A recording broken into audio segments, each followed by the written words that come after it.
తద్విద్ధి ప్రణిపాతేన పరిప్రశ్నేన సేవయా ఉపదేక్షంతి తే జ్ఞానం జ్ఞానినస్తత్వదర్శినః.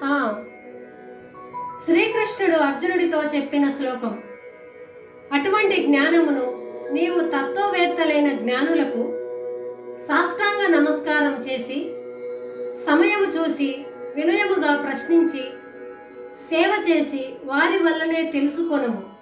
వారు తప్పకుండా నీకు ఉపదేశించగలరు అని శ్రీకృష్ణుడు అర్జునుడికి తెలియజేశాను.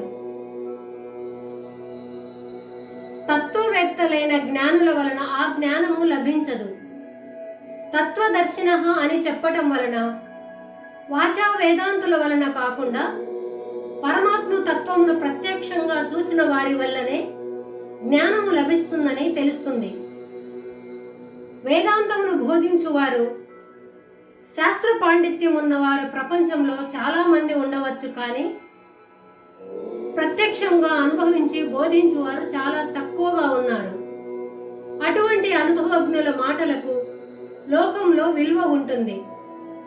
సాధించాలనుకునేవారు మహాత్ముడైన జ్ఞానికి భక్తితో వినయ విధేయతలతో సాష్టాంగ నమస్కారం చేయటం వలన తనకున్న గర్వమును అహంకారమును వదిలిపెట్టిన వారవుతారు. తానే గొప్ప అనే భావమును వదిలిపెట్టాలి. ఎందుకంటే దేహాభిమానం అనే పిశాచి లోపల ఉన్నంత వరకు గురుబోధ హృదయంలోనికి ప్రవేశించదు. సాష్టాంగ నమస్కారంతో అభిమానం నశించిపోతుంది.